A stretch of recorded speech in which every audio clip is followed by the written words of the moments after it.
Sur invitation du président de la République, la famille royale belge et son gouvernement seront en visite officielle à Kinshasa le mois prochain, un événement qui devra marquer les relations bilatérales impeccables entre les deux nations. Après des propos très légers tenus à l'endroit des Congolais, le vice-président du Kenya, William Ruto, est actuellement la cible de plusieurs réprimandes. À Kinshasa, comme à Nairobi, toutes les voix s'accordent et exigent un retrait immédiat de ces affirmations. Polémique autour du financement des élections. L'inspection générale des finances annonce qu'elle posera ses valises à la CENI avant toute opération. Une position qui ne devrait pas enchanter cette institution rédévable uniquement devant le Parlement et la Cour des comptes. Mesdames et messieurs, bonsoir. Toute la Belgique va poser ses valises à Kinshasa en début du mois de mars. Le directeur de cabinet du chef de l'État a annoncé une visite officielle du roi et de la reine à la tête d'une forte délégation du gouvernement belge. Une visite qui marquera une nouvelle fois l'excellente qualité des relations entre les deux nations. Les détails sur les étapes et le contenu de cette visite inédite ne sont pas encore disponibles, mais un déplacement d'une telle envergure, on n'en rencontre pas tous les ans. Le roi Philippe et la reine Mathilde de Belgique séjourneront à Kinshasa du dimanche 6 mars au jeudi 10 à la tête d'une délégation comprenant le premier ministre belge Alexander De Croo, la vice-première ministre des Affaires étrangères Sophie Ulmes ainsi que la ministre de la Coopération au développement Myriam Kittir. La dernière fois que la famille royale a posé ses valises à Kinshasa remonte à 2010 pour les festivités du cinquantenaire de l'indépendance de la RDC, ancienne colonie belge.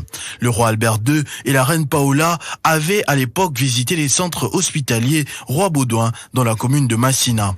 Depuis, les relations entre Kinshasa et Bruxelles se sont sérieusement dégradées vers la fin du mandat de Joseph Kabila, prônant la souveraineté de la RDC à n'importe quel prix. À son arrivée au pouvoir, Félix Tshisekedi s'est rendu plus d'une fois en Belgique à titre officiel ou privé et a milité pour un rétablissement de la coopération bilatérale entre les deux nations. Déjà, la famille royale avait annoncé un voyage pour Kinshasa l'année dernière avec les restes de Patrice Emery Lumumba qui devraient reposer en paix sur ces terres. Un déplacement annulé à la dernière minute à cause de la pandémie de coronavirus qui inquiétait les deux pays et le reste du monde. Le directeur de cabinet du chef de l'État, Guilan Yembo, qui a signé le communiqué annonçant cette visite inédite, a affirmé que cet événement marquera l'excellente qualité des relations bilatérales entre le Royaume de Belgique et la République démocratique du Congo. Kinshasa n'a pas du tout apprécié par contre les propos du vice-président kényan au sujet de la sociologie des Congolais. Face à des hommes d'affaires de son pays, William Ruto s'est moqué de la situation économique du Congo et de son peuple, qu'il a littéralement qualifié des fainéants. Il s'en est suivi un déferlement de déclarations de colère à son endroit. Dans une allure plutôt décontractée, le vice-président kényan a tenu des propos les plus légers possibles à l'endroit de tout un peuple. Des déclarations qui ont entraîné une vague des dénonciations sur les réseaux sociaux, que ce soit à Kinshasa ou à Nairobi.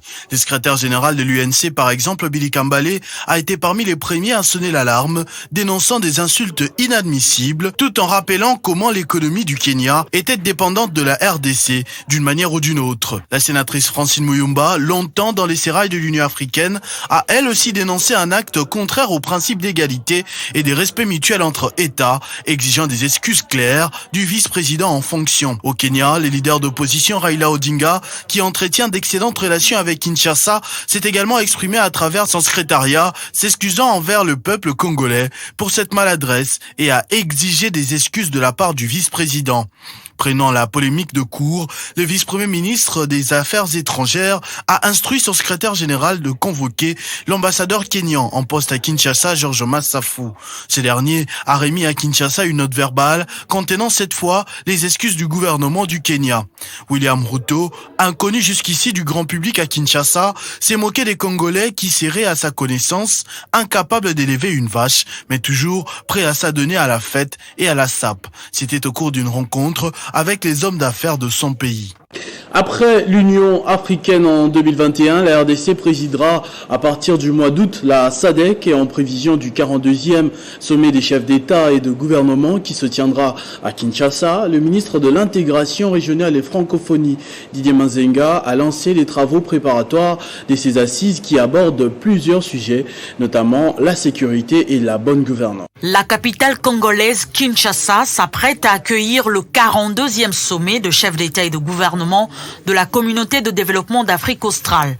Et pour une bonne organisation de ces assises, le ministre de l'intégration régionale et président du Conseil des ministres du gouvernement de la SADC, Didier Manzenga Mukanzu, a lancé les travaux préparatoires du 42e sommet de la SADC en présence des membres du comité préparatoire coordonné par Madame Bestine Kazadi, conseillère spéciale du chef de l'État en charge de la coopération et de l'intégration régionale. Ce comité est composé de différents membres services ministères, notamment de la présidence, de la primature, des ministères sectoriels et de services comme la police, la DGM et tant d'autres. Donc nous avions 6 mois pour préparer les assises du 42e sommet de la SADC ici à Kinshasa. Et chaque commission doit travailler pour relever le défi et ça puisse nous permettre d'être prêts pour que le chef de l'État et les officiels qui vont se déplacer soient bien accueillis ici à Kinshasa comme dans nos habitudes et bien organiser ces sommets. Et surtout, ça sera la fête. Nous allons prendre la présidence de la SADC. La SADC, qui compte 16 États membres, a pour mission de promouvoir la croissance économique et équitable, le développement socio-économique, la coopération, la bonne gouvernance, la paix et la sécurité. Le flou persiste encore au sujet de différentes déclarations du ministère des Finances et celles de la CENI. L'on ne sait toujours pas clairement si la centrale électorale est entrée en contact avec les fonds mis à sa disposition ou sinon c'est qu'elle en a fait. Ce mercredi, une équipe de l'IGF aurait été en séance de travail avec l'équipe de la CENI pour éviter toute malversation dans le futur. Déjà au cœur des controverses et des méfiances dans les chefs des acteurs politiques, la Commission électorale nationale indépendante n'avait plus droit à l'erreur. Avec cette affaire des surfacturations, les choses se compliquent un peu plus pour l'équipe de Denis Kadima. Dévoilée sur la place publique par le ministre des Finances Nicolas Kazadi, ce dossier est la goutte d'eau qui a fait déborder le vase. Denis Kadima devrait en principe travailler pour soigner son image au regard du poste qu'il occupe. La CENI, réputée comme un organe indépendant et a pour mission d'organiser les élections, devrait rassurer toutes les parties prenantes sur sa crédibilité, mais aussi sur l'impartialité et le sérieux de ses animateurs. Si pour un dossier des charrois automobiles, le membre de la CENI, il faut multiplier par 30 à 40 le prix réel, quel sera alors l'essor du montant global pour l'organisation des élections pour tout un pays? Une question qui mérite d'être posée. Aux dernières nouvelles, les inspecteurs des finances devraient poser leurs valises dans les installations de la CENI pour contrôler avant même le financement des opérations financières de la CENI.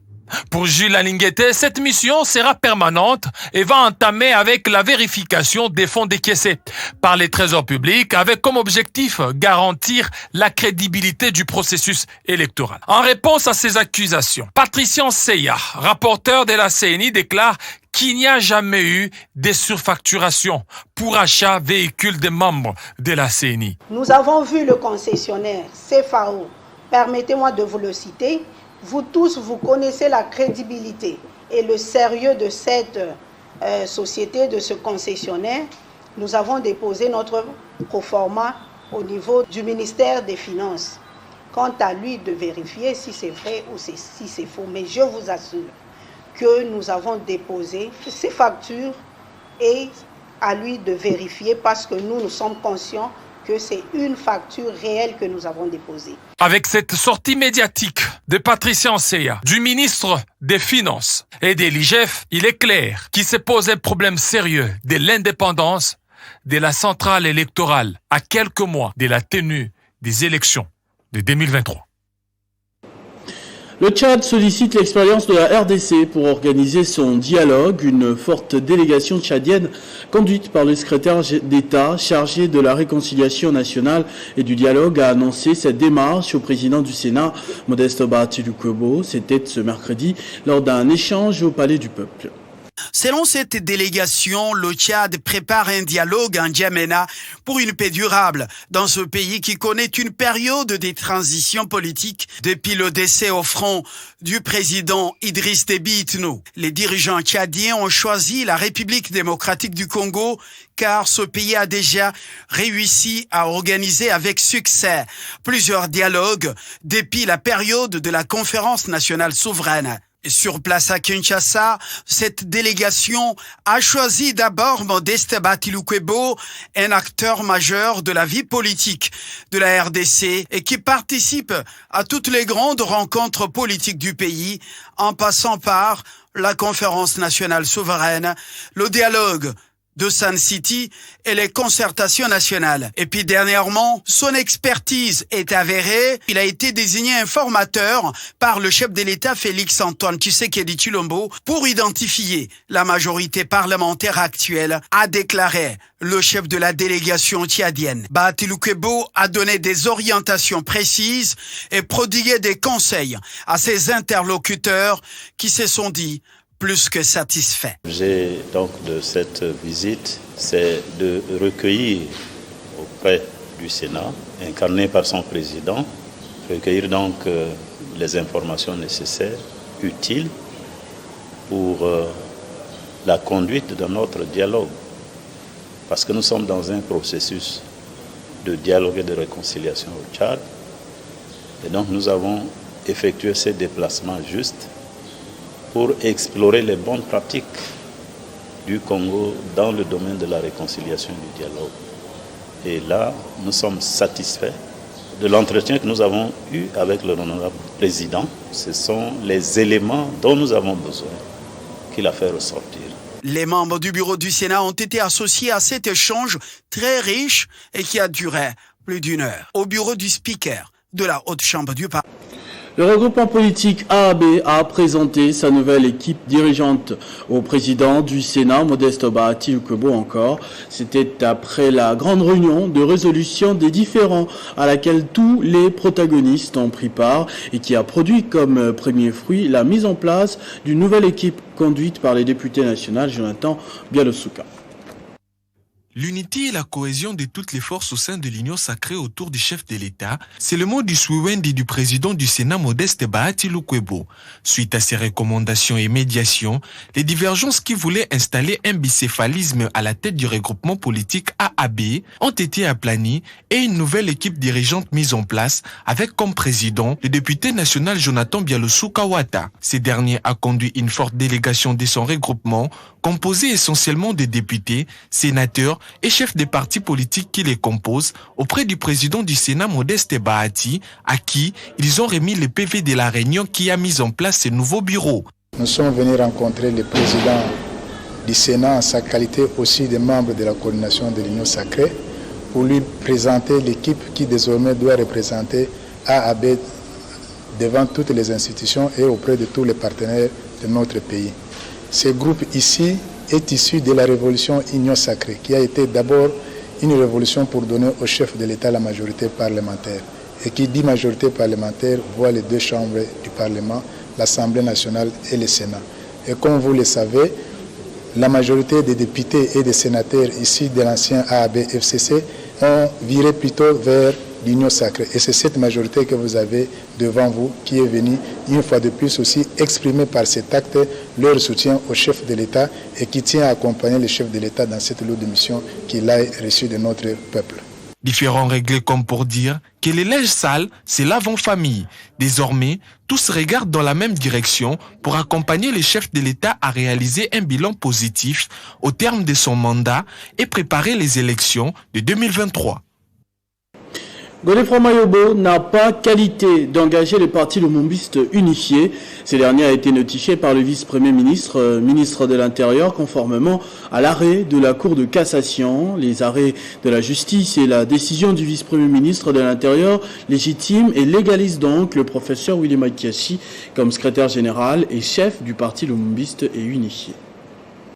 À tous ceux qui doutaient encore que nous soyons le testament et l'héritage politique de Patrice Emery Lumumba, Antoine Gizenga, la réponse est donnée, oui, c'est confirmé. C'est une victoire du camp du secrétaire général et chef du parti lumumbiste unifié Willy Makiashi, confirmée par le vice-premier ministre en charge de l'Intérieur Daniel Asselo, qui, dans une correspondance datée du 14 février 2022, rappelle à M. Godefroid Mayobo qu'il n'a pas qualité d'engager le parti lumumbiste unifié en considération de l'arrêt de la Cour de cassation du 6 octobre 2021. Élu secrétaire général et chef du parti lumumbiste unifié lors du congrès du Palou qui s'est tenu en novembre 2020, le professeur Makiashi est le seul qui engage ce parti. Les résolutions prises lors du congrès du Centre Nganda ont été publiées dans le journal officiel. Créé en 1964, le Palou compte en RDC et à l'extérieur du pays des milliers de militants. Désormais dans l'Union sacrée, cette formation politique soutient la candidature du président Félix Tshisekedi à la présidentielle de 2023. Renforcement des capacités de son personnel, l'autorité de régulation de la sous-traitance dans le secteur privé a organisé pendant 13 jours un séminaire d'immersion qui a concerné essentiellement les chefs de division. Un cadre pour rappeler à ces derniers le rôle que joue l'ARCP en tant qu'intermédiaire entre les grandes entreprises et les PME.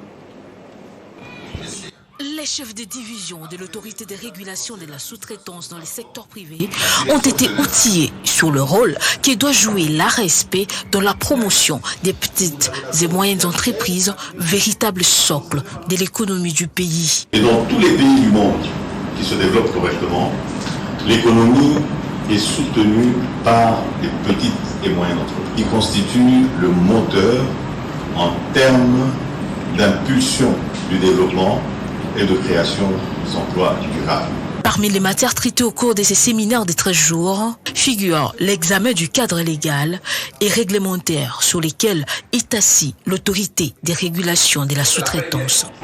Mesdames et messieurs les chefs, aujourd'hui vous êtes en mesure de décrire le cadre organique de l'investissement. Vous avez également examiné à la loupe le cadre légal et réglementaire sur lequel est assis notre institution, avec comme socle la loi numéro 17/001 du 8 février 2017. Celle-ci possède une disposition dont le caractère sacré vous a été rappelé très certainement. Il s'agit de son article 6 qui réserve les activités de sous-traitance aux seules entreprises constituées majoritairement par des capitaux communs. Cette formation n'est pas la dernière. Elle sera suivie de nombreuses autres qui permettront au personnel de l'ARSP d'atteindre les standards requis de sorte à amener ces cadres à rivaliser avec les meilleurs experts du domaine de la sous-traitance. Lancement officiel des travaux d'entretien et de l'avenue de la Justice à Mbandaka, une initiative du gouverneur Bobo Boloko qui tient à la modernisation de la ville. C'est devant les autorités provinciales, les responsables de l'office de voirie et drainage et la population de Mbandaka que les travaux de réhabilitation des routes de Mbandaka ont été lancés. Prévus pour une durée de 90 jours, les travaux concerneront l'avenue de la Justice, alors que les avenues Ipeko, Révolution, Monji et Boussira ont été déjà lancés et le coût de travaux à exécuter par l'OVD avec le financement du FONER est évalué à 778 milliards 64 millions 259 026 francs congolais. Cette période est le moment voulu pour le lancement des travaux d'entretien de l'avenue Justice car le climat nous est propice. C'est ainsi que nous mettons un accès particulier sur le déroulement des travaux qui seront exécutés conformément au délai contractuel arrêté. La direction provinciale de l'OVD, sous l'impulsion du gouverneur de province de l'Équateur, est active sur le terrain pour l'entretien des routes de la ville de Mbandaka. Comme a toujours prêté le fondeur, je cite, là où la route passe, le développement suit. Nous sommes convaincus, nous tous bénéficiaires de cet ouvrage, que nous vous en ferons bon usage. Il faut rappeler que l'objectif est de rendre belle la ville de Mbandaka et, aux travaux de réhabilitation de routes, il faut ajouter les lumières, les infrastructures immobilières qui sont attendues dans les prochains jours. Le prix de la farine de maïs est stable depuis l'année dernière sur le marché dans la province du Haut-Katanga. Une situation exceptionnelle, différente de ce que les Louchois ont vécu les années antérieures. Plusieurs dépôts de farine sont remplis des stocks. C'est un constat de Jean-Paul Kimouni. La politique agricole consistant à subventionner les agriculteurs mise en place par le gouverneur du Haut-Katanga, Jacques Kabula-Katwe, depuis son arrivée à la tête de la province, continue à porter ses fruits. Il y a quelques années, ici au marché Rail, l'un des lieux de négoce populaires de la ville, le prix d'un sac de farine de maïs avait grimpé jusqu'à 80 000 francs congolais, soit 42 $ à cette période. Aujourd'hui, un sac de farine de maïs se négocie entre 19 000 et 23 000 francs congolais, soit 9,5 à 11,5 $ américains.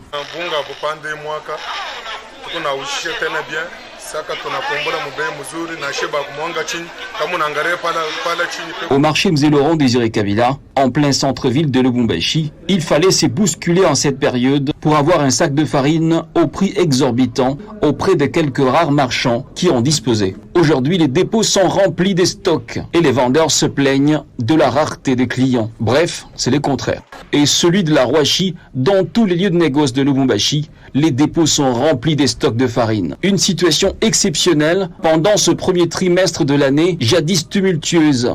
Et ce, à cause de la rareté de cette denrée alimentaire. Pour ce responsable de marché, la disponibilité de la farine de maïs à la base de la stabilité de son prix sur le marché a bel et bien un artisan. Au mois de février 2021, le prix de sac de farine de 25 kg variait entre 21 000 et 23 500 francs congolais. Pour plusieurs observateurs, cette stabilité est sans nul doute la résultante de la politique de subvention mise en place par le gouverneur Jacques Kabula-Katwe au profit des agriculteurs et opérateurs économiques de la province. À l'Union nationale de la presse du Congo, 4 journalistes viennent d'être sanctionnés par la commission de discipline et d'éthique professionnelle pour mauvaise conduite dans leur pratique du métier. La sentence contre ces chevaliers de la plume a été prononcée à l'issue de l'audience de ce 15 février par le président du tribunal des pairs, François Kabulo Mwana Kabulo.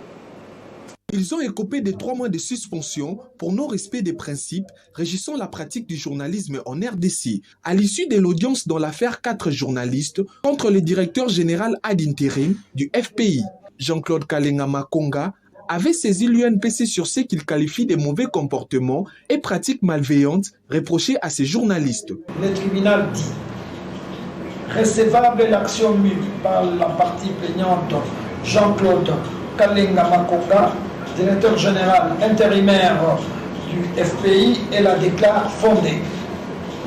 Inflige un avertissement au journaliste Papi Olivier Mambo Zandé. Condamne à la peine de suspension de 3 mois les journalistes Pascal Molunda et Roni Ngalamolume pour les champs. Condamne à la peine de suspension de 6 mois Dani Bunga. Le tout pour manquement au devoir, de désintéressement, de probité morale, de neutralité dans l'exercice de leurs fonctions et de délicatesse prévue et punie, suivant l'esprit de la lettre des articles 5 et 7 du Code d'éthique et de déontologie du journaliste congolais. François Kabulo Mwana Kabulo, président de cette commission en charge de la discipline et de respect d'éthique professionnelle au sein de l'Union nationale de la presse du Congo, a rappelé à tous les sociétaires de l'UNPC l'observance de l'article 5 du Code d'éthique et de déontologie du journaliste congolais, recommandant aux journalistes de bannir l'apologie de toute valeur négative dans la pratique quotidienne de ces métiers. La société minière Alpha Mine BCA Mining a remis 2 bâtiments à 2 écoles du territoire de Walikale, sa zone d'action. Il s'agit des écoles primaires Mapumbu et Njingala qui vont désormais fonctionner dans des bâtiments modernes tels que le veut le président de la République.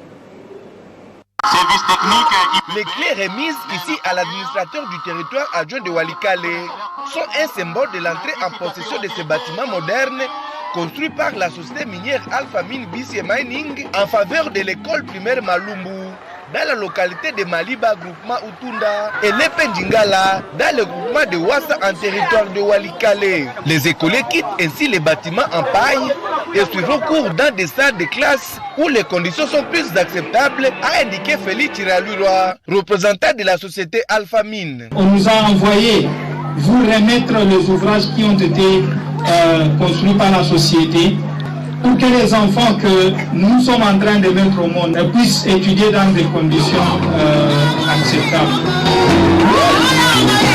La liesse chez les parents et les écoliers a été exprimée par le président du comité des parents d'Ndjingala Ndolundu Faustin. Nous vous remercions pour nous avoir doté ces nouveaux bâtiments, que vous puissiez ainsi continuer avec ces projets dans notre zone de Walikale. Dans les salles de classe et les bureaux de ces 2 écoles, les élèves trouveront des tables et chaises, mais aussi de l'électricité fournie par des panneaux solaires. Ce qui enchante Manga Bisserere, coordonnateur des écoles conventionnelles protestantes de la 8e CEPAC à Walikale. Les bijoux que la société ABEM vient de remettre aujourd'hui, comme je l'ai dit tantôt, remplissent toutes les conditions normales.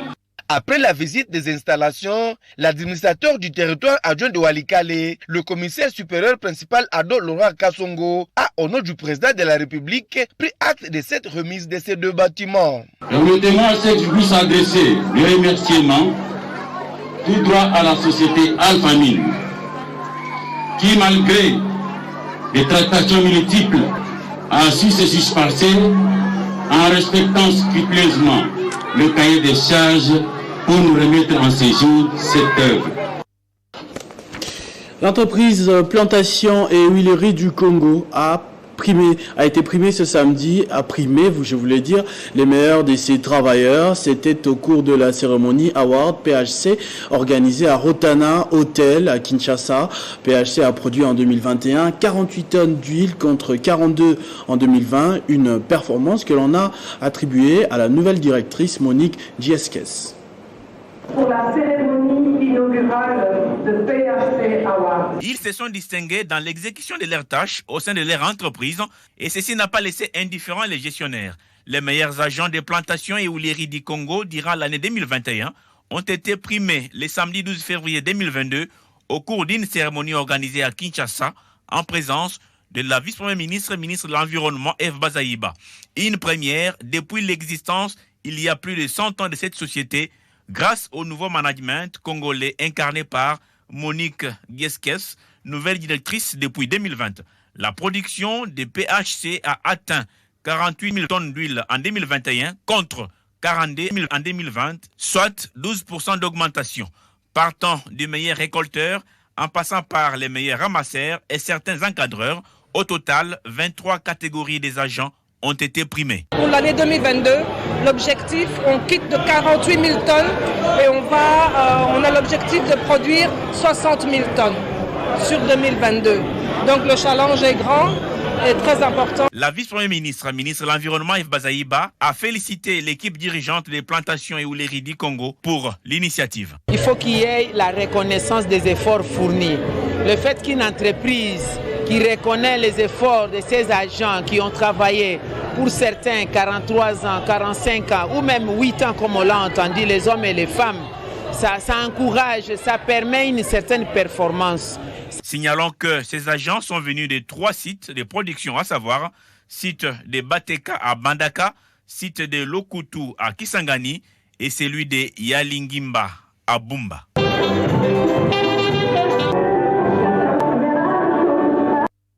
40 ans d'existence de l'UDPS, l'âge de la maturité, une messe d'action de grâce a été organisée mardi dernier à la paroisse Fatima de la Gombe. Son président national, Bruno Chibala, les cadres et militants ont remercié les seigneurs pour le don de la vie et de cette formation politique. À travers une messe d'action des grâces, l'UDPS sous l'égide de son président, Bruno Tshibala Nzenze, s'est remémoré les dons de la vie du Seigneur accordés à ces partis historiques de la RDC durant ces 40 années de lutte politique, de persévérance et de combat. Dans les lectures du jour tirées du livre d'Ésaïe et de l'évangile selon saint Matthieu, le prêtre a exhorté les partisans de ces partis politiques à continuer le cheminement ensemble en se basant sur l'amour. Nous sommes en train d'applaudir très fort parce que nous sommes dans la joie. La joie parce que nous avons 40 ans. Et que lorsque ce Dieu qu'on a avec nous, il met en notre cœur ce que j'appelle l'amour. Et lorsqu'il nous donne cet amour, ça veut pas dire qu'on se repose, ça veut dire qu'on est appelé à aller plus loin pour continuer le combat. À la sortie de cette célébration eucharistique, son président Bruno Tshibala est revenu sur le long parcours, quelquefois périlleux du parti. C'est un patrimoine qu'il faut sauvegarder à tout prix. Nous demandons au peuple congolais d'exercer sa souveraineté et d'être très exigeant en ce qui concerne la démocratie.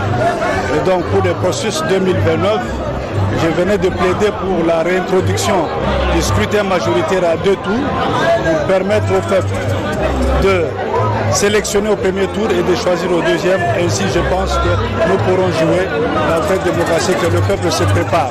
Légendaire parti d'opposition, l'UDPS a traversé des époques et des générations avec à sa tête Etienne Tshisekedi Wamulumba d'heureuse mémoire, un des principaux fondateurs du parti. Ce journal est terminé, je vous en rappelle tout de suite les principaux titres. Sur invitation du président de la République, la famille royale belge et son gouvernement seront en visite officielle à Kinshasa le mois prochain, un événement qui devra marquer les relations bilatérales impeccables entre les deux nations. Après des propos très légers tenus à l'endroit des Congolais, le vice-président du Kenya, William Ruto, est actuellement la cible de plusieurs réprimandes. À Kinshasa, comme à Nairobi, toutes les voix s'accordent et exigent un retrait immédiat de ces affirmations. Polémique autour du financement des élections, l'inspection générale des finances annonce qu'elle posera ses valises à la CENI avant toute opération, une position qui ne devrait pas enchanter cette institution redevable uniquement devant le Parlement et la Cour des comptes. À tous et à toutes, merci de votre attention soutenue. Restez fidèles au programme de votre chaîne Télé 50. Vivez heureux, vivez 100 ans, mesdames et messieurs.